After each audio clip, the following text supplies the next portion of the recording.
एॾे अचो थोरो न ईअं न हा कंदा कयो पहिरियों पंहिंजा ॾिसो थियो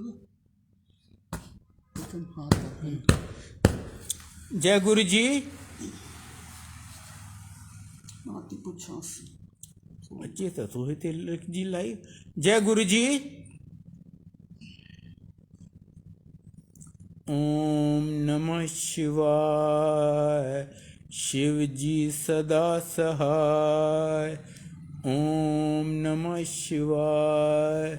शिव जी सदा सहाय।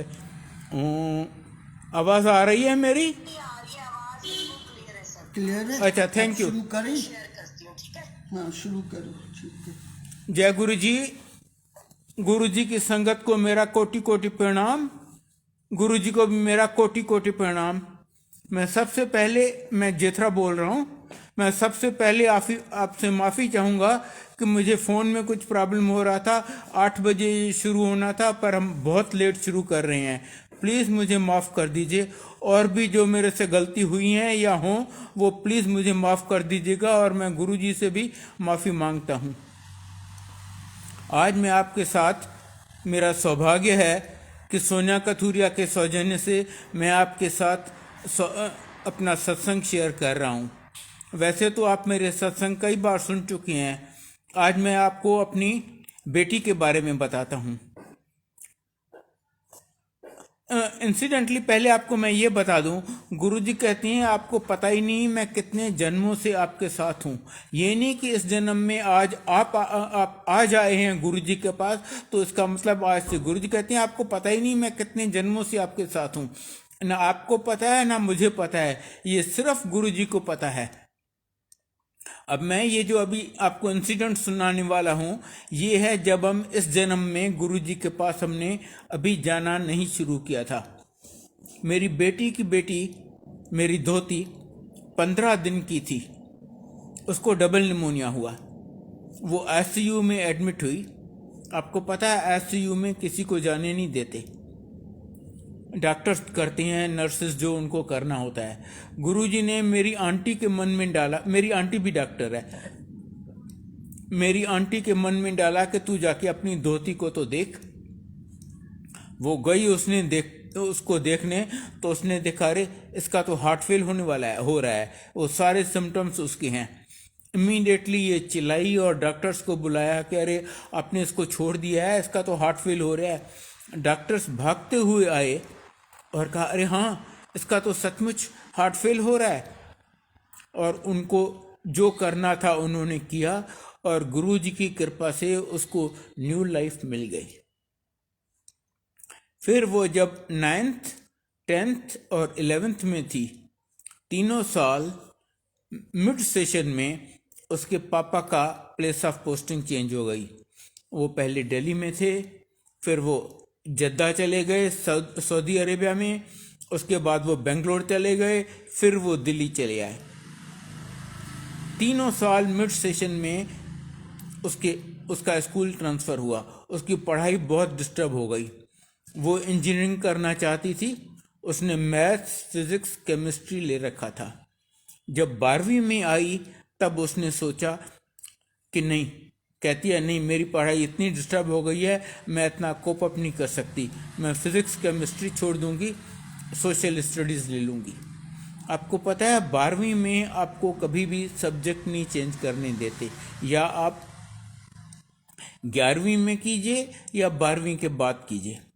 फिर भी उसने अपनी प्रिंसिपल को रिक्वेस्ट किया कि मैडम प्लीज़ मुझे मैथ्स और सोशल स्टडीज़ दे दीजिए। और गुरुजी की कृपा से वो मैडम इमीडिएटली मान गई और इसको मैथ्स और सोशल स्टडीज़ दे दिया। गुरुजी की कृपा से उसने 12th का एग्ज़ाम पास किया विथ गुड मार्क्स। अब उसको मैथ्स और फिजिक्स केमिस्ट्री तो थे नहीं, तो इंजीनियरिंग तो बिकेम आउट ऑफ क्वेश्चन। उसने सोचा चलो मैं आर्किटेक्चर के लिए जाती हूँ। उसने यहाँ बी आर्किटेक्चर के लिए अप्लाई किया। बी आर्किटेक्चर के लिए भी maths, physics and chemistry compulsory थे। फिर भी उसने अप्लाई किया। उसके बाद यूनिवर्सिटी ने रूल चेंज किया कि नहीं, बी आर्किटेक्चर के लिए maths, physics and chemistry is not compulsory, maths और सोशल स्टडीज विल डू। और गुरुजी की कृपा से उसको एडमिशन मिल गई। और जैसे ही उसको एडमिशन मिली, यूनिवर्सिटी ने फिर रूल चेंज किया कि नहीं, इस सब्जेक्ट के लिए maths, physics and chemistry compulsory हैं। जो गुरुजी के बारे में नहीं जानता हो उसको आप बताएं कि भाई ऐसे हुआ, कहेगा यार आप पागल हो या मुझे पागल समझते हो कि मैं ये चीज़ें बिलीव कर लूँगा, पर ये हुआ है। अच्छा, वो गई इंटरव्यू के लिए, वहाँ पर कोई ब्रिटेन से भी एक्सपर्ट आया हुआ था। वो इसका प्रोजेक्ट देख के कहता तुम बी आर्किटेक्चर के लिए क्यों जा रही हो, तुम्हें तो इंटीरियर डिज़ाइन के लिए ज़्यादा एप्टीट्यूड है, तुम इंटीरियर डिज़ाइन कर लो। इसने कहा मैंने तो इंटीरियर डिज़ाइन के लिए अप्लाई नहीं किया, अब कहाँ से मुझे उसमें एडमिशन मिलेगी, और मैं 1 साल वेस्ट नहीं करना चाहती। कहता कोई बात नहीं, आपको आज एडमिशन दे देते हैं इंटीरियर डिज़ाइन में, आप अप्लाई बाद में कर लेना। उसका पहले एडमिशन हुआ, उसके बाद उसने अप्लाई किया। फिर उसने देखा अरे जो मेरी अच्छी अच्छी फ्रेंड्स हैं सबको तो प्रिंसिपल ने एक सेक्शन में डाल दिया है, मुझे दूसरे सेक्शन में डाल दिया है। उसने प्रिंसिपल को रिक्वेस्ट किया, मैडम प्लीज़ मुझे भी उस सेक्शन में डाल देंगी। मैडम ने फ्लैटली रिफ्यूज़ कर दिया। कहती अगर हम एक एक बच्चे के कहने पे उसका यूँ सेक्शन चेंज करने लगे ना तो हम और कोई काम ही नहीं कर पाएंगे। यहाँ पर इस कॉलेज में स्ट्रिक्ट रूल है, किसी भी बच्चे के रिक्वेस्ट पे हम उसका सेक्शन नहीं चेंज करते। शाम को प्रिंसिपल उसको घर पे फ़ोन करती है, बेटा आपने जो सेक्शन मांगा था वो मैं आपको दे रही हूँ, पर किसी फ्रेंड को मत बताना कि तुमने रिक्वेस्ट किया था। कहना प्रिंसिपल ने खुद ही मेरा सेक्शन चेंज कर दिया, मैं क्या करूँ। ये हैं हमारे गुरुजी, यूँ आपकी हर छोटी छोटी बात का ध्यान रखते हैं। अच्छा, 1 साल में वो यहाँ कुतुब प्लाजा के पास रहती थी, गुड़गांव में DLF 1 में। 1 साल में उसके 10-12 एक्सीडेंट्स हुए। वो जिस गाड़ी में बैठती उसका एक्सीडेंट, मम्मी के साथ जाती, पापा के साथ जाती, बुआ के साथ जाती, उसका एक्सीडेंट हो जाता। हर बार गाड़ी को काफ़ी डैमेज हुआ, पर जो पैसेंजर्स थे वो और उसके जो भी रिश्तेदार थे सब एकदम बाल बाल बच जाते। 10-12 बार ये हुआ। मोस्ट इम्पॉर्टेंट मैं आपको बताता हूँ, जनवरी 2017 का उसने कोई 3-4 महीने पहले नई गाड़ी ली थी, बेलिनो। वो जा रही थी गुड़गांव से चंडीगढ़ कोई मैरिज अटेंड करने। गाड़ी वो चला रही थी, बगल में उसका भाई बैठा है, पीछे माँ और नानी। गुड़गांव से लगभग 60 किलोमीटर दूर मूर्थल के पास पता नहीं क्या हुआ, मल्टीपल एक्सीडेंट। एक कार को दूसरी ने पीछे से ठोका, दूसरी को तीसरी ने, तीसरी को चौथी ने, चौथी कार शायद इसकी थी, चौथी या पांचवी। और जैसे ही इसने आगे वाली गाड़ी को हिट किया, पीछे से एक स्टेट ट्रांसपोर्ट की बस ने आके फुल स्पीड से इसको हिट किया। गाड़ी का तो कबाड़ा हो गया, फ्रंट एक्सल टेढ़ा हो गया, आगे के दोनों टायर्स बर्स्ट कर गए, डिक्की एकदम पिचक गई, गाड़ी चलने लायक नहीं रही। वहाँ मूर्थल से गुड़गांव तक 60 किलोमीटर टो करवा के वापस लानी पड़ी। Just to give you some idea कि कितना डैमेज हुआ था, उसको ठीक करवाने में वेल ओवर 1 लाख रुपए लगे। ऑफ कोर्स नई गाड़ी थी, इंश्योरेंस था, वो almost all of it insurance company ने पे किया। पर इतने अच्छा, और ये ऐसा मल्टीपल एक्सीडेंट आप समझ सकते हैं, इतना सडन हुआ, किसी को जय गुरुजी या गुरुजी बचाओ कहने का कोई अवसर ही नहीं मिला। पर इतने सीरियस एक्सीडेंट में गाड़ी का एकदम कबाड़ा हो गया, पर किसी पैसेंजर को जरा सी खरोंच भी नहीं आई, किसी ने एक पेन किलर भी नहीं लिया। ये हैं हमारे गुरुजी, यूं आपको बाल बाल बचाते हैं। वो जो हमारे कुकर्म होते हैं, जो हमारे पिछले जन्मों के कर्म होते हैं, वो गुरुजी गाड़ी पे डाल देते हैं और आपको बचा के रखते हैं। ये हैं हमारे गुरुजी। मैं अब आपको अपने कुछ इंस्टेंस सुनाता हूँ। मैंने उनके यहाँ जाना शुरू किया था 98 मार्च में। उसके कोई 2-3 महीने बाद मैंने प्लान किया था कि मैं कैलाश मानसरोवर की यात्रा पे जाऊंगा। जैसा कि आप में से कई जानते होंगे, कैलाश मानसरोवर तिब्बत चाइना के अंडर आता है। वहाँ पर आप ऐसे ही नहीं जा सकते। वहाँ पर गवर्नमेंट भेजती है लगभग 30 का ग्रुप, और हर ग्रुप के साथ एक गाइड होता है on behalf of the government, जो चाइनीज गवर्नमेंट के साथ लिएजन करता है। कहती हैं कि जो भी कैलाश मानसरोवर जाता है उसको वहाँ शिव जी के दर्शन जरूर होते हैं। आप उनको पहचाने या नहीं पहचाने ये दूसरी बात है, पर दर्शन होते हैं। प्लस क्या कैलाश मानसरोवर की क्या ब्यूटीफुल सीनरी है। मैंने भी सोचा इतना बढ़िया ट्रिप रहेगा। मैंने अपनी ऑफिशियल पोजीशन यूज़ करके और अरेंज किया कि एक ऐसे ग्रुप के साथ मैं जाऊंगा as a guide on behalf of the government. जाने से 4-5 दिन पहले मैंने गुरुजी को बताया। माइंड यू, कुछ मांगा नहीं, कुछ बताया नहीं, कुछ वो नहीं किया, सिर्फ बताया गुरुजी मैं कैलाश मानसरोवर की यात्रा पे जा रहा हूँ। कहते हैं क्यों? और शिव जी तेरे सामने यहाँ खड़े बैठे हैं, तू वहाँ क्या सीनरी देखने जा रहा है? नहीं, मत जाओ। और सच मानिए मैं बहुत दुखी हुआ। कितने लोगों को चांस मिलता है कैलाश मानसरोवर जाने का। मैंने कहा मैंने इतनी मुश्किल से अरेंज किया था और गुरुजी मुझे जाने नहीं दे रहे। मैं बड़ा दुखी हुआ। अच्छा, प्लस मैंने सोचा मैंने जिस ऑफिसर को इतना रिक्वेस्ट करके और ये ट्रिप अरेंज किया है उसको अब बोलूं कि मैं नहीं जाना चाहता। कहेगा यार तुम बेवकूफ़ हो, लोगों को जिंदगी पर चांस नहीं मिलता जाने का, तुम्हें चांस मिल रहा है तो तुम कह रहे हो तुम नहीं जाओगे। पर मेरी गुरुजी की जो पर्सनैलिटी है ना, मेरी गुरुजी को कुछ कहने की हिम्मत नहीं पड़ी। मैंने मन में गुरुजी को अरदास की, गुरुजी अगर आप चाहते हो कि मैं नहीं जाऊं कैलाश मानसरोवर तो मुझे रोकने का काम भी आप ही करो, किसी तरह मेरी ये ट्रिप कैंसिल करवा दो। और गुरुजी ने वही किया। बहुत रिगोरस ट्रिप होती है। जाने से 3-4 दिन पहले अच्छा खासा आपका मेडिकल एग्ज़ाम होता है। मैं उस मेडिकल एग्ज़ाम में फेल हो गया। मेरा TMT टेस्ट पॉजिटिव आया। डॉक्टर कहता है कि देखो इस टेस्ट के बेसिस पे तो मैं तुम्हें जाने नहीं दे सकता। अगर तुम्हें जाना है तो कल आके स्ट्रेस थैलम टेस्ट करवा लो, अगर वो ठीक आया तो तुम चले जाना, वरना आई एम सॉरी। मैंने कहा थैंक यू। मैं तो इस मौके की तलाश में था और मैं नहीं गया। और उस साल रास्ते में ऐसे ज़बरदस्त लैंडस्लाइड्स आए, कोई लगभग 30 ईच के 2 बैचेस, 60 पिलग्रिम्स ऐसे उन लैंडस्लाइड्स में दब गए, उनके लाश अभी तक दबे हुए हैं। इस बात को अब 23 साल से ज़्यादा हो गए हैं, पर उनके लाश नहीं मिले। जिसमें वो कबीर बेदी की वाइफ प्रतिमा बेदी भी मर गई थी। और जब ये हुआ एक्सीडेंट, उसके बाद गुरुजी मुझे कहते हैं देखा मैंने तुम्हें बचा लिया। यूं तो वो आपको न्यू लाइफ देते हैं।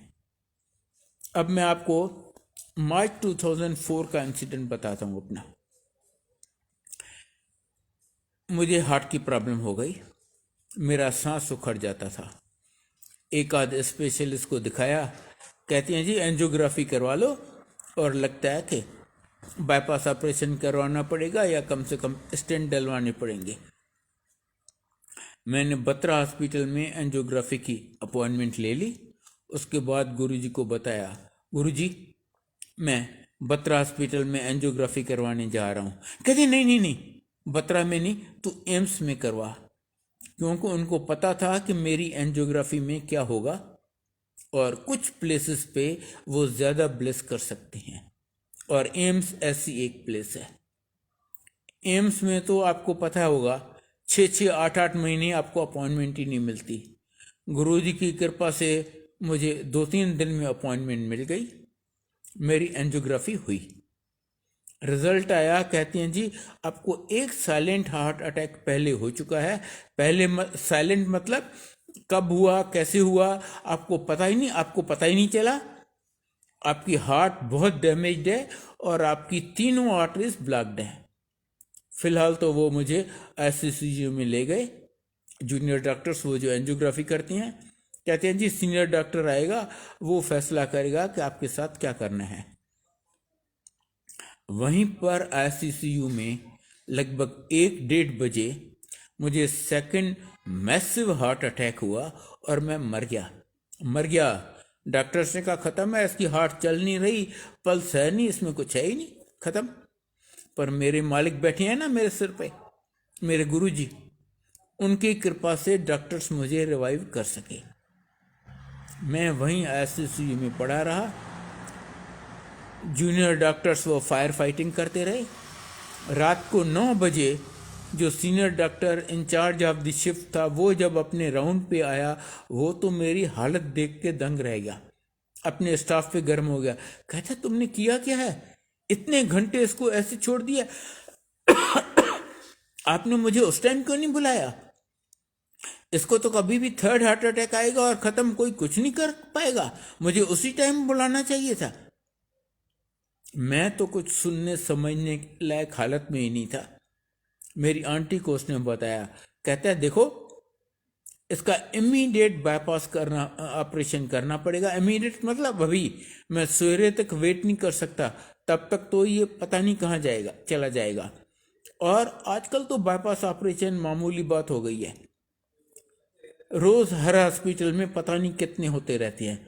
पर जो इसकी हालत है, काफ़ी रिस्क है। अगर आप रिस्क लेने को तैयार हो तो मैं इसका ऑपरेशन करूंगा, वरना ऐसे पेशेंट को मैं हाथ नहीं लगाना चाहता। और अगर ऑपरेशन नहीं करवाते तो किसी भी मिनट इसको तीसरा हार्ट अटैक आएगा and that will be the and. अब हम ऐसे फंसे क्या करते? मेरी आंटी ने किसी संगत के थ्रू गुरुजी को मैसेज भेजा, गुरुजी अंकल ICCU में है और डॉक्टर ऐसे बोल रहा है, समझ नहीं आता हम क्या करें। गुरुजी कहते हैं क्या है, डॉक्टर तो चीड़े का फाड़े गई, अंदर जो करना है वो तो मैं करूंगा, करवा लो ऑपरेशन। अब ये सुनने के बाद तो कोई गुंजाइश ही नहीं रही। मेरी आंटी ने डॉक्टर को बोला तेरे को जो करना है कर ले। इस प्रोसेस में लगभग 2 घंटे लग गए। वो बेचारा सवेरे 9 बजे से ड्यूटी पे था, रात को 11 बजे मुझे ऑपरेशन थिएटर में ले गया। 6.5 घंटे मेरा ऑपरेशन चला। सवेरे 5:30 बजे जैसे ही मुझे वापस ICCU में ले आए, देखा अंदर आर्टरी बर्स्ट हो गई है, ब्लड निकल रहा है।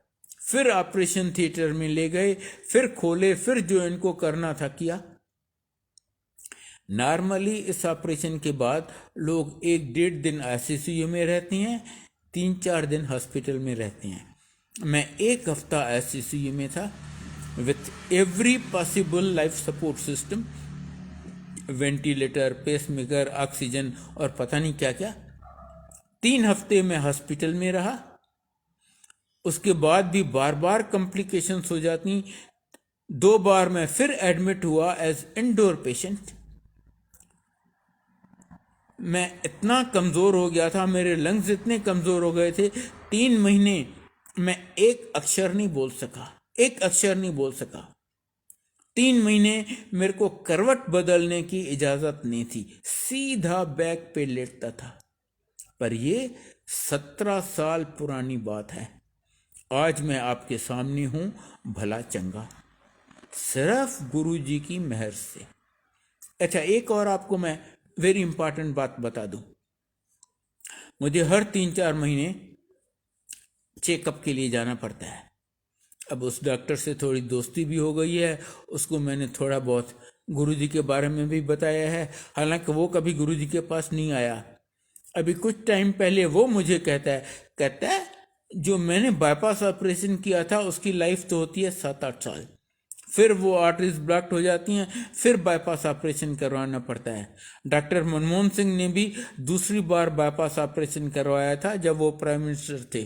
कहता है आप ये बाईपास ऑपरेशन या दवाइयों की वजह से नहीं चल रहे, आप सिर्फ अपने गुरु जी की कृपा से चल रहे हो। इमेजिन, जो डॉक्टर आज से 17 साल पहले एम्स में शिफ्ट इंचार्ज था, आज कितना सीनियर होगा। ये उसके वर्ड्स हैं। ये हैं हमारे गुरु जी, जो कहते हैं ना, डॉक्टरों के डॉक्टर। गुरु जी कहते हैं मैं शुरू वहाँ पर होता हूँ जहाँ आदमी की सोच या मेडिकल साइंस ख़त्म होती है। इसलिए जब आप यहाँ आते हो तो अपनी अकल को जूतियों के साथ बाहर रख के आओ, यहाँ उसका कोई काम नहीं है। मुझे तो उन्होंने पता नहीं कितनी बार सर्टेन डेथ से बचाया, जिसमें से एक बार मैंने आपको बताया कि जब मैं एक्चुअली मर गया था। अब मैं आपको एक इंसिडेंस और उनका सुनाता हूँ। वो तो त्रिकालदर्शी हैं। वो तो आपका पास्ट, प्रेजेंट और फ्यूचर जानते हैं, कब कहाँ क्या होने वाला है या हुआ है, और आपके मन की भी हर बात जानते हैं। मैं अब आपको बताता हूँ 31 दिसंबर 2006 का इंसिडेंट। आपको पता है बड़े मंदिर में बहुत बड़ा फंक्शन होता है न्यू ईयर्स ईव का। 31 दिसंबर 2006 को भी ऐसा फंक्शन हुआ था। बाहर से कई लोग आते हैं, कई संगत आती है वो फंक्शन अटेंड करने। पटियाला से कोई आंटी आई थी वो अटेंड करने। गुरु जी की आज्ञा से वो हमारे यहाँ रही थी एज हमारे गेस्ट। हमारा सौभाग्य, वो 2-3 दिन पहले आ गई थी और हमारी गेस्ट बन के रही थी।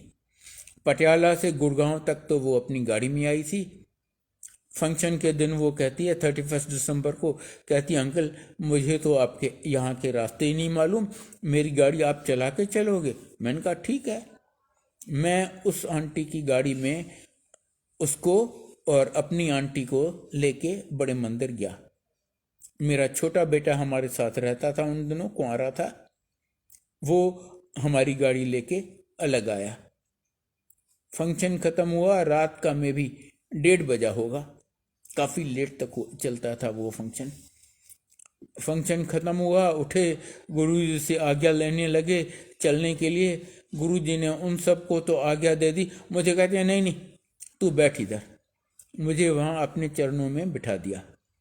जब मुझे उन्होंने बिठा दिया तो मेरा बेटा अपनी मम्मी और उस आंटी को लेके उसकी गाड़ी में घर चला गया और अपनी गाड़ी मेरे लिए छोड़ के गया। लगभग पौने घंटे के बाद गुरुजी मुझे कहते हैं जेथरे मैंने तेरे को न्यू लाइफ दी, हुण तू सेफ है, हुण तू जा घर। मेरी समझ में तो कुछ भी नहीं आया। मैंने कहा मैं यहाँ बैठा था बड़े मंदिर जैसी सेफ जगह में, गुरुजी के चरणों में, मुझे क्या हुआ जो मुझे न्यू लाइफ थी। पर अब मैं गुरुजी से बहस तो नहीं करूँगा। मैं चुपचाप उठा, अपनी गाड़ी उठाई और घर आ गया। आंटी उस रात जितना फाग था ना, कोहरा, मैंने जिंदगी में कभी नहीं देखा। आपको गाड़ी के 2 मीटर आगे नहीं दिखेगा कि क्या है, कुछ है भी या नहीं है। बड़ी मुश्किल से मैं गाड़ी चला के आया। घर आया तो देखा इतना तहलका मचा हुआ है, सब लोग बड़े एक्साइटेड। मैंने कहा क्या हुआ? कहती हैं इतना फाग है, कुछ दिख ही नहीं रहा था, और उस आंटी की गाड़ी का तो वाइपर भी नहीं चल रहा था। अर्जुनगढ़ के पास उसकी गाड़ी ने, अच्छा इतना फाग था कि बेटा 2 बार तो गलत रास्ते पे चला गया। हालांकि बड़े मंदिर से हमारे घर का रास्ता एकदम सीधा है, with only 1 left turn near Chhatarpur metro station. फिर भी वो 2 जगह गलत रास्ते चला गया। अल्टीमेटली उसने आगे वाली गाड़ी को क्लोजली फॉलो करना शुरू किया। अर्जुनगढ़ के पास पता नहीं क्या हुआ, उस गाड़ी ने सडनली फुल ब्रेक मारी। बेटे ने भी कोशिश तो की पर जाके उस गाड़ी को हिट किया। Quite a bad accident. गाड़ी का बम्पर टूट गया, ग्रिल टूट गई, मेरी आंटी का सिर विंडस्क्रीन से टकराया। वो विंडस्क्रीन शटर प्रूफ विंडस्क्रीन होता है, windscreen is shutter proof, even वो टूट गया। पर इतने सीरियस एक्सीडेंट में किसी पैसेंजर को जरा सी खरोंच नहीं आई, किसी को एक पेन किलर भी नहीं लेने पड़ा। मैंने पूछा ये कब हुआ? कहते हैं जी वहां से निकले लगभग पौने घंटे के बाद। मैंने कहा हाँ, पौने घंटे के बाद आप निकले, उसके पौने घंटे के बाद गुरुजी मुझे कहते हैं हुण तू सेफ है, हुण तू जा, मैंने तेरे को न्यू लाइफ दी। इनफैक्ट अगली बार जब हम गए गुरुजी के पास बड़े एम्पायर स्टेट में, गुरुजी कहते हैं मैंने पूरे टब्बर को न्यू लाइफ दी है, अब चारों को वहां उस एक्सीडेंट में मरना था, पर मेरे ग्रह उन तीनों से ज्यादा खराब थे, तो मुझे अपनी शरण में बिठा के रखा जब तक वो घड़ी टल जाए। ये हैं हमारे गुरुजी। मुझे तो उन्होंने पता नहीं कितनी बार न्यू लाइफ दी है। As a matter of fact मैंने आपको बताया ना, गुरुजी कहते हैं आपको पता ही नहीं मैं कितने जन्मों से आपके साथ जुड़ा हूं। मैं आपको एक आध इंसिडेंट बताता हूं उनके, इस जन्म में मैं उनके पास गया उससे पहले का। ये बात है लगभग 65 अगस्त की, 1965 अगस्त की। मैं फॉरेन ट्रेनिंग के लिए ऑस्ट्रेलिया गया हुआ था 1 साल, वहाँ से लौट रहा था एयर इंडिया के प्लेन से, सिडनी से दिल्ली। फर्स्ट स्टॉप था हमारा सिंगापुर में। सिंगापुर में प्लेन को लैंड करना था। जब प्लेन को लैंड करना था, आपको पता होगा, आप तो सब जानते होंगे कि प्लेन जब ऊपर होता है तो वो लैंडिंग गियर ऊपर कर लेती हैं, फिर जब लैंड करना होता है तब उसको खोलते हैं। उसका लैंडिंग गियर जैम हो गया हमारे प्लेन का। पायलट ने बहुत कोशिश की, 1 बार 2 बार 3 बार 4 बार, वो नहीं हुआ। अल्टीमेटली उसने एयरपोर्ट कंट्रोल टावर को इन्फॉर्म किया कि भाई मेरा तो लैंडिंग गियर जैम हो गया है, तो मैं नॉर्मल लैंडिंग तो कर नहीं सकता, अब बताइए मैं क्या करूं। तो उन्होंने कहा जी आप यहाँ बैठ के सर्किल करो जब तक आपका फ्यूल ऑलमोस्ट ख़त्म हो जाए। उसके बाद ऐसे मौके पे क्या होता है, एयरपोर्ट के रनवे के एक एंड पे रेत का बड़ा ढेर लगा देते हैं, आप प्लेन जाके उस पर क्रैश करता है, और जस्ट बिफोर क्रैशिंग वो सारे दरवाजे खोल देते हैं कि जो 2-4 पैसेंजर जंप कर सकें तो कर सकें, नहीं तो सब मर जाते हैं।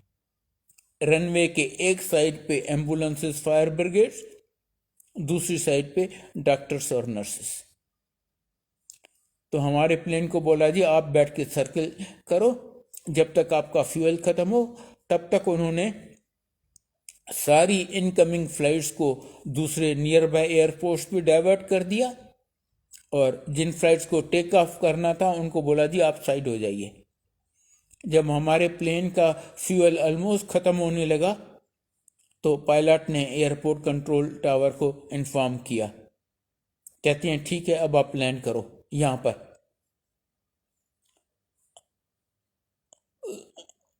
पायलट ने सोचा चलो मरना तो है ही, चलो एक बार ट्राई तो कर लें।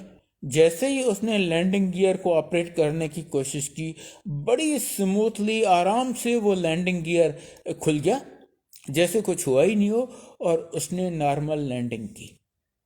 गुरुजी कहते हैं ना, कई बार मुझे एक भगत को बचाने के लिए 100 औरों को भी बचाना पड़ता है। तो एक मुझे बचाने के लिए गुरुजी ने पूरे प्लेन को ही बचा दिया। ये हैं हमारे गुरुजी। और तब जैसा कि मैंने आपको बताया, मैं गुरुजी से इस जन्म में कभी मिला भी नहीं था। एक और इंसिडेंट आपको बताता हूँ। वेल बिफोर मैं गुरुजी को मिला, ये 1972 का है। मेरी नई नई शादी हुई थी। मैं उन दिनों भावनगर में एक छोटी सी कंपनी में एज वर्क्स मैनेजर काम करता था। शादी से पहले तो मैं कंपनी के गेस्ट हाउस में रहता था। शादी के बाद इन्होंने मुझे मकान दिया, मैं उस मकान में रहता था। वहाँ पर मेरा कुछ आँख का प्रॉब्लम हो गया और मैं 2-3 दिन ऑफिस नहीं जा सका। मैं वर्क्स मैनेजर था, मेरे ऊपर सिर्फ जो कंपनी के ओनर्स थे, छोटी कंपनी थी, चेयरमैन और मैनेजिंग डायरेक्टर दोनों भाई थे। बड़ा भाई चेयरमैन था, छोटा भाई मैनेजिंग डायरेक्टर, और उन दोनों की बीवियां टेक्निकली डायरेक्टर्स थी। तो जब मैं 2-3 दिन ऑफिस नहीं जा पाया तो मेरा मैनेजिंग डायरेक्टर कहता है आज हम शाम को भैया और मैं आएंगे आपको देखने के लिए। अब शादी से पहले तो मैं गेस्ट हाउस में रहता था और मैं शादी के जस्ट बाद वहाँ गया था। अभी तक हमारे घर में इवन एक कप प्लेट नहीं था कि वो कोई आए तो हम उसको चाय पिला सकें। मैंने कहा ये कैसे होगा। चलो हम, मेरी आंटी और मैं गए थोड़ी कराकरी लेने के, कम से कम चाय तो उनको पिला सकें।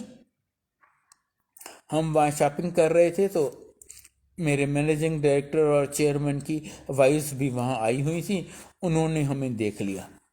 उन्होंने अपने हस्बैंड्स को बताया कि ये ऑफिस तो आ नहीं रहा, कहता है मैं बीमार हूँ, और वहाँ देखो तो मार्केट में ये दोनों शॉपिंग कर रहे थे, हस्बैंड वाइफ। उनको बड़ा गुस्सा आया। उन्होंने सीधा डिसाइड किया कि हम इसको डिसमिस करते हैं। मैंने किसी तरह उनको रिक्वेस्ट किया कि भाई मुझे डिसमिस मत करो, अच्छा मैं रिज़ाइन कर देता हूँ, और गुरुजी की कृपा से वो मान गए। उन्होंने मुझे रिज़ाइन करने दिया। मैं 7-8 महीने अनएम्प्लॉयड बैठा रहा। उसके बाद मुझे पतरातू में, बिहार में एक छोटी सी नौकरी मिल गई, जहाँ मैंने लगभग 1 साल काम किया। और उसके बाद मुझे प्लानिंग कमीशन में बहुत बढ़िया नौकरी मिल गई, जहाँ मैंने 27 साल काम किया, बहुत एंजॉय किया, बहुत हैप्पी।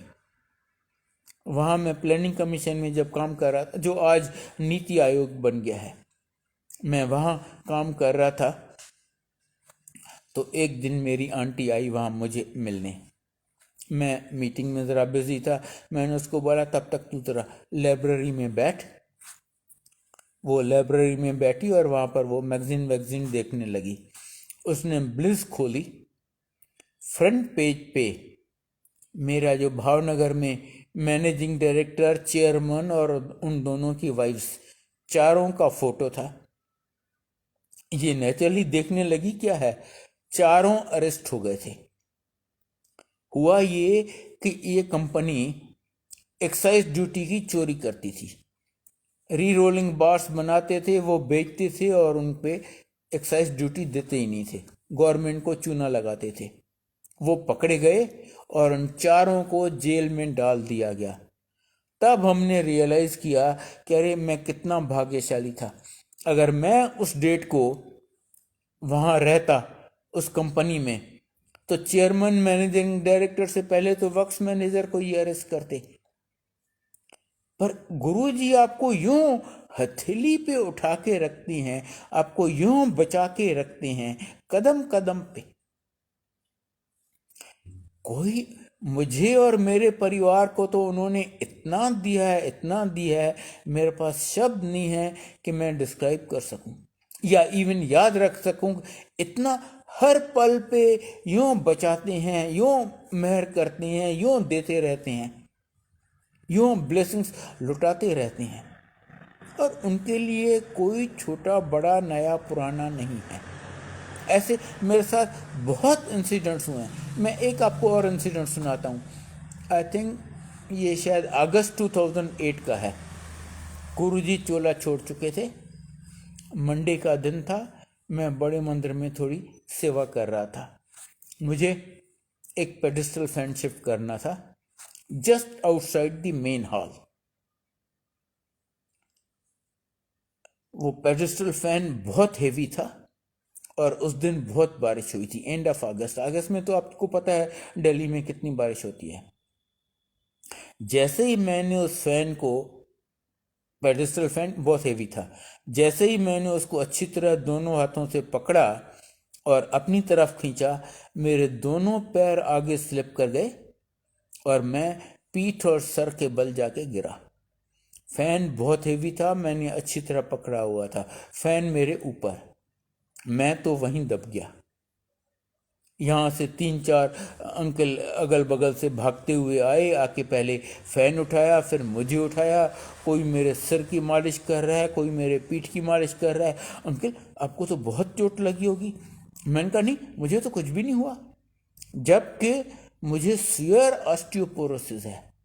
मैं जिस तरीके से गिरा था, ये निश्चित है कि मेरी स्पाइन, मेरी रीढ़ की हड्डी 2-3 जगह से टूटती और मेरी बाकी जिंदगी या कोमा में या कम से कम बिस्तरे पे गुजरती। पर गुरु जी की कृपा से मुझे कुछ भी नहीं हुआ, मुझे इवन एक पेन किलर भी नहीं लेना पड़ा। अब आप मोर इम्पॉर्टेंट पार्ट सुनिए। जब मेरे साथ ये हुआ, just outside the main hall of बड़ा मंदिर, मेरी अपनी आंटी मेन हॉल में बैठी हुई थी, ध्यान में शब्द सुन रही थी, शब्द चल रहे थे।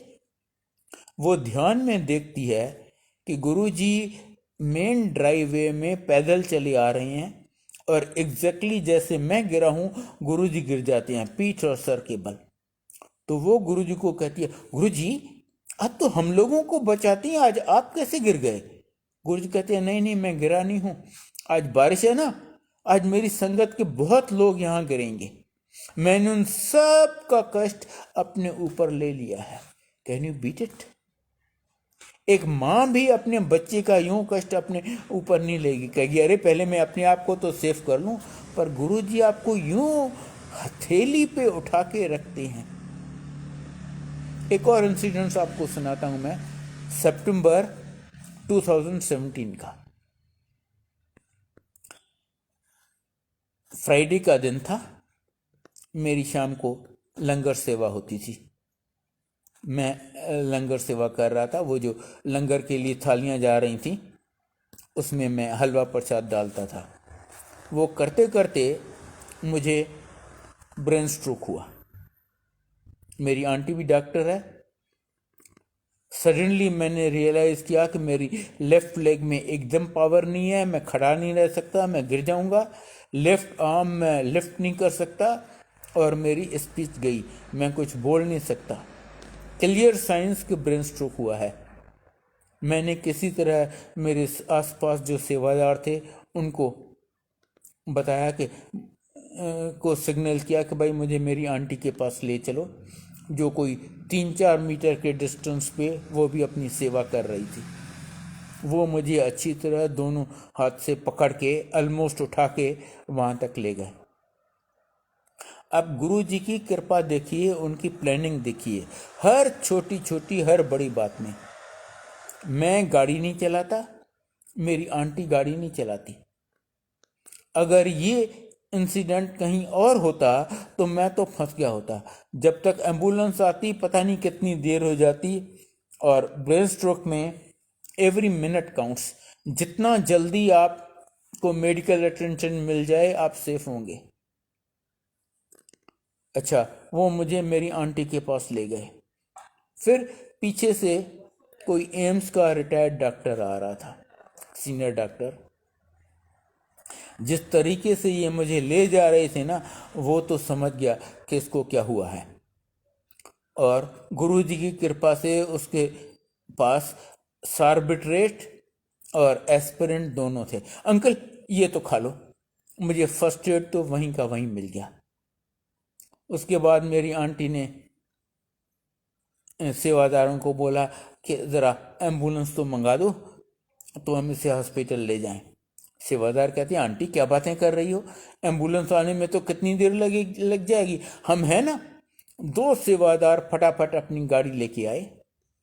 अच्छा, तब तक हमने जहां मेरा एम्स में बाईपास ऑपरेशन हुआ था उस डॉक्टर को फ़ोन किया कि भाई इसको, मेरी आंटी ने फ़ोन किया कि भाई इसको ब्रेन स्ट्रोक हुआ है और हम एम्स में आना चाहते हैं इमरजेंसी में। कहते हैं ऐसी गलती मत करना, यहाँ पर तो इतना रश होता है कोई आपको घुसने भी नहीं देगा और आपके लिए एवरी मिनट इज़ इम्पॉर्टेंट। अच्छा होगा किसी अच्छी प्राइवेट हॉस्पिटल में ले जाओ इसको। तो हमने डिसाइड किया कि फोर्टिस वसंत कुंज में हम जाएंगे दिल्ली में। 2 सेवादार फटाफट अपनी गाड़ियां लेके आए। उन 2 गाड़ियों में 3 सेवादार, मैं, मेरी आंटी, हम तीनों निकले। तीनों प्लस वो 2 सेवादार, 5 आदमी हम निकले। रात के लगभग 9 बजे थे और नवरात्रे चल रहे थे। आप जानते हैं ये छतरपुर रोड पे कितनी हेवी ट्रैफिक होती है, पर गुरु जी की ऐसी कृपा रही कि हमें कहीं भी ज़रा सी ट्रैफिक या एक भी रेड लाइट नहीं मिली और हम फटाफट फोर्टिस वसंत कुंज पहुंच गए। अच्छा, जैसे ही हम यहाँ से निकले, मेरी आंटी ने बेटों को भी फ़ोन कर दिया कि पापा को स्ट्रोक हुआ है और हम फोर्टिस वसंत कुंज जा रहे हैं। मेरा बड़ा बेटा रहता है एंड्रूसगंज में। वो, उसकी आंटी, उसके 2 बच्चे तैयार हुए, वो निकले वहाँ से। उन दिनों साउथ एक्सटेंशन पे मेट्रो का काम चल रहा था, इतना जैम होता था और पूरा ये अरविंदो मार्ग एंड ऑल दैट, उस पर इतनी ट्रैफिक रहती थी, जैम। पर गुरु जी की कृपा से उसको भी कहीं भी ज़रा सी ट्रैफिक या रेड लाइट नहीं मिली।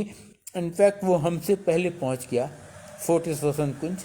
और जब हम पहुंचे, वो ट्राली और नर्सिस को लेके इमरजेंसी गेट पे हमारा इंतज़ार कर रहा था। पर गुरु जी की कृपा से मुझे फर्स्ट एड पहले ही मिल गया था, निकलने से पहले ही मंदिर से। और मेरी हालत इतनी सुधरती जा रही थी कि मैंने उनको बोला, नहीं नहीं स्ट्रेचर नहीं, मैं तो पैदल चल के जाऊंगा। मैं पैदल चल के अंदर गया। वहाँ पर इन्होंने 1-2 टेस्ट किए। कहते हैं हाँ जी, कंफर्म किया कि आपको ब्रेन स्ट्रोक तो हुआ था, पर आप खतरे से बाहर हो, कोई घबराने वाली बात नहीं। और मैं तब तक इतना बेटर फील कर रहा था। कहते हैं जी हम आपको अभी 3-4 दिन रखेंगे यहाँ ऑब्जर्वेशन के लिए, चलिए आपको आईसीयू में एडमिट कर देते हैं। हमने सोचा ये तो लूटने वाली बात हुई। मैंने स्ट्रेचर नहीं यूज़ किया, मैं चल फिर सकता हूँ, मैं इतना बेटर हूँ, और कह रहे हैं हम आपको आईसीयू में रखेंगे। हमने डिसाइड किया नहीं नहीं, हमें एम्स में ज़्यादा विश्वास है, हम एम्स चलते हैं, ये तो लूट लेंगे हमको फाइनेंशियली। जबकि हमें वार्न किया गया था कि आप यहाँ घुस नहीं सकोगे। बेटा हम बेटे की गाड़ी में निकले और सीधा हम एम्स पहुंच गए। गुरु जी की कृपा से उन्होंने मुझे इमीडिएटली अटेंड किया। 1-1.5 घंटे के बाद एक सिस्टर आती है, कहती है भाई साहब इमरजेंसी वार्ड में एक बिस्तरा खाली हो रहा है, आप वो बिस्तरा ले लीजिए। देखिए गुरु जी की कृपा, जहां मुझे कहा गया था कि आप घुस नहीं सकोगे, वहां मुझे बेड मिल गया। तब तक सैटरडे मॉर्निंग भी हो गया। इन्होंने 1-2 और टेस्ट किए। कहते हैं हाँ जी ब्रेन स्ट्रोक तो हुआ है, पर you are absolutely out of danger, कोई घबराने वाली बात नहीं है। अगले दिन संडे था। कहते हैं जी आज तो कोई डॉक्टर आएगा नहीं। मैंने कहा फिर हम यहाँ बैठ के क्या कर रहे हैं, मुझे शॉर्ट लीव दे दो। कहते हैं हाँ हाँ चले जाओ। हम एंड्रूसगंज, जो कि वहाँ से काफ़ी नज़दीक है, बड़े बेटे के यहाँ चले गए। संडे पूरा वहाँ रहे, दिन और रात। मंडे मॉर्निंग फिर यहाँ आ गए। इन्होंने 1 आध और टेस्ट किया, कंफर्म किया हाँ जी आपको ब्रेन स्ट्रोक तो हुआ था, पर you are absolutely out of danger. कहते हैं यहाँ पर आपको 2-3 महीने ये टेस्ट और करवाने पड़ेंगे और 6-8 महीने अच्छी खासी फिजियोथेरेपी करवानी पड़ेगी। मैंने कहा ज़रूरी है कि हम यहाँ रह के वो टेस्ट करवाएं? कहते हैं नहीं नहीं, आप चाहो तो डिस्चार्ज ले लो, बाद में आके टेस्ट करवा लेना एज आउटडोर पेशेंट। हमने उसी दिन डिस्चार्ज ले लिया। वो दोनों टेस्ट मैंने बाद में 2-3 टेस्ट वो मैंने बाद में करवाए। गुरु जी की कृपा से सब टेस्ट ठीक आए। इन्होंने कहा था आपको 6-8 महीने अच्छी खासी फिजियोथेरेपी करवानी पड़ेगी। मैंने एक दिन भी फिजियोथेरेपी नहीं करवाई और आज मैं आपके सामने हूँ, एकदम भला चंगा फर्स्ट क्लास। ये हैं हमारे गुरु जी। Aunty shall I stop here?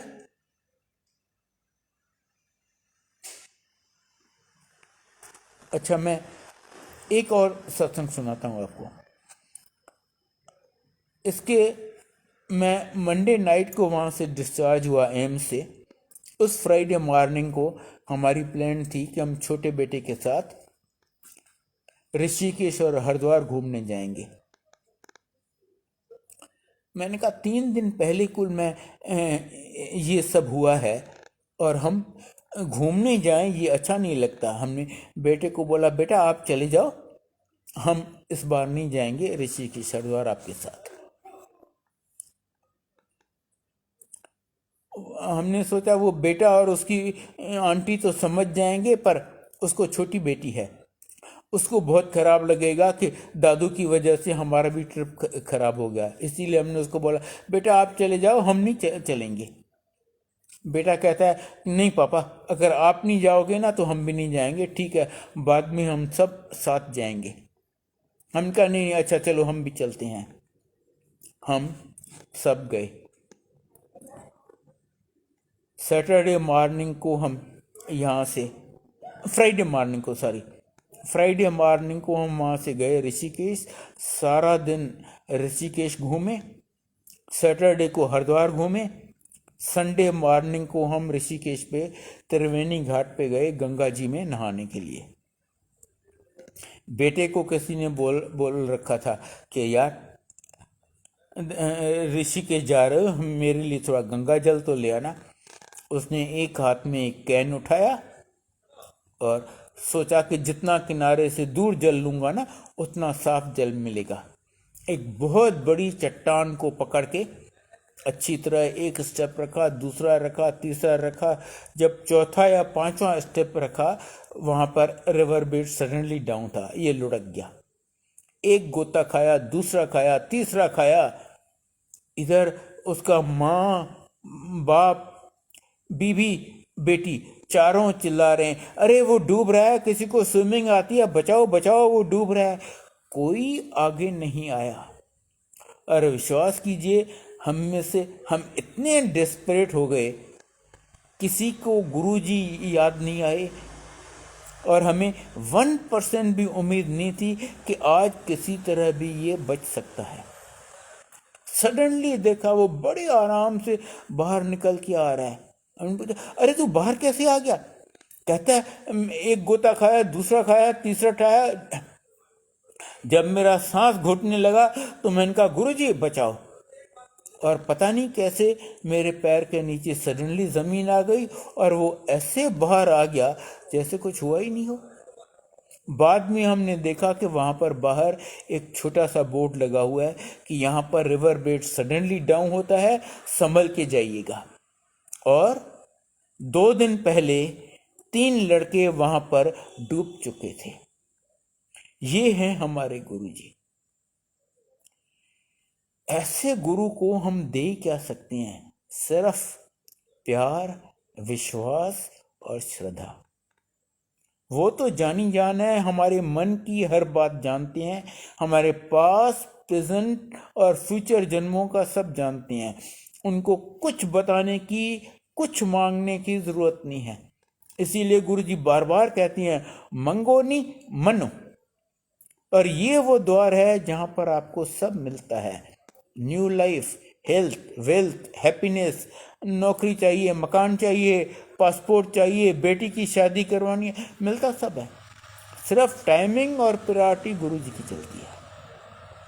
वो नहीं देते जो आपको अच्छा लगता है, वो देती हैं जो आपके लिए अच्छा होता है। और उन्हें मुझसे बहुत ज़्यादा पता है कि मेरे लिए क्या अच्छा है, मुझे कौन सी चीज़ कब देनी है। कहते हैं पहले मैं आपको लाइफ दूंगा। अगर लाइफ ही नहीं है तो और कोई चीज़ लेके क्या कर लोगे? उसके बाद मैं हेल्थ दूंगा। अगर लाइफ है पर आप आईसीयू में पड़े हो, रोज़ 1-1.5 लाख का खर्चा हो रहा है, क्या फ़ायदा है ऐसी लाइफ का? तो पहले लाइफ, फिर हेल्थ, फिर वेल्थ, फिर आपको और जो चाहिए, नौकरी चाहिए, पासपोर्ट चाहिए, वीज़ा चाहिए, मकान चाहिए, बेटी की शादी करवानी, मिलता सब है। पर टाइमिंग और प्रायोरिटी उनकी चलती है। और वो देते हैं जो न सिर्फ आपके लिए पर आपकी पूरी फैमिली के लिए बेस्ट है। गुरुजी बार बार कहती हैं मंगो नहीं मनो। क्यों नहीं मांगना चाहिए, मैं इसका भी आपको रीजंस बताता हूँ। नंबर 1, जो चीज़ आप मांग के लेते हो ना वो टेम्पररी होती है, वो हमेशा आपके पास नहीं रहेगी। नंबर 2, जब आप मांगोगे अपनी हैसियत अपनी औकात के हिसाब से मांगोगे, वो देंगे तो अपनी हैसियत से। कहाँ उनकी हैसियत, कहाँ मेरी हैसियत, ज़मीन आसमान का फ़र्क है। और तीसरा एंड मोस्ट इम्पॉर्टेंट, आपको ये पता ही नहीं कि जो आप मांग रहे हैं वो आपके लिए अच्छा भी है या नहीं, पर उन्हें सब पता है।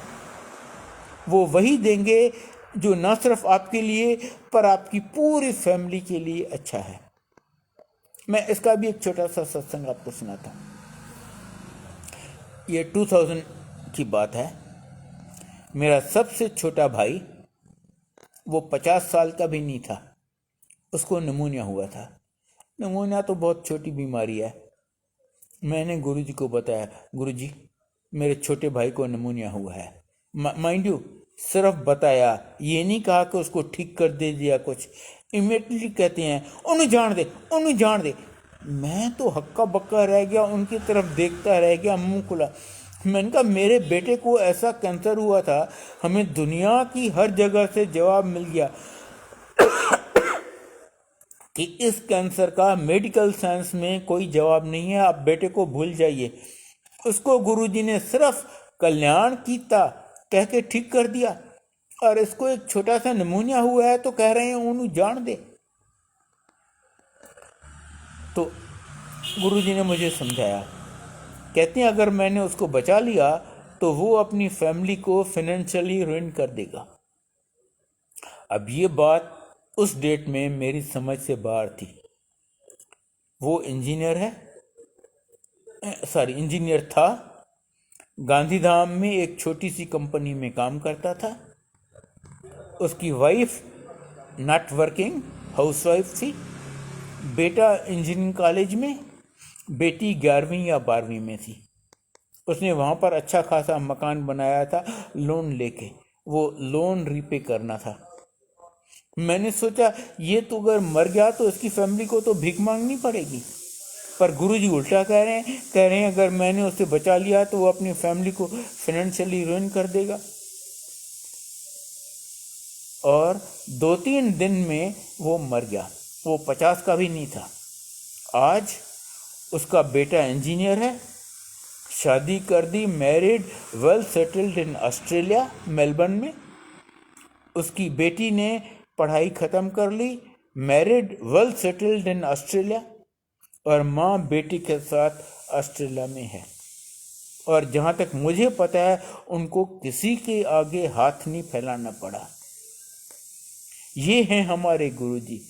बस मेरी आपसे हाथ जोड़ के विनती है कि आप यहाँ आते रहिए और उनकी ब्लेसिंग्स लेते रहिए। उनको कुछ बताने की, उनसे कुछ मांगने की ज़रूरत नहीं है, बस उन पे विश्वास। ऐसे गुरु को मैं दे ही क्या सकता हूँ। बस आप उन पे विश्वास रखिए और यहाँ आते रहिए। और फर्स्ट हैंड एक्सपीरियंस से मैं आपको गारंटी दे सकता हूँ कि आप जितना सोचती हैं उससे बहुत बहुत ज़्यादा ले जाएंगे, बिन मांगे, बिन एक अक्षर बताए। आई थिंक आज मैं यहीं ख़त्म करूँगा। अगर गुरुजी ने चाहा तो फिर आपके साथ सत्संग करने का अवसर मिलेगा। जय गुरु जी, जय गुरु जी, जय गुरु जी।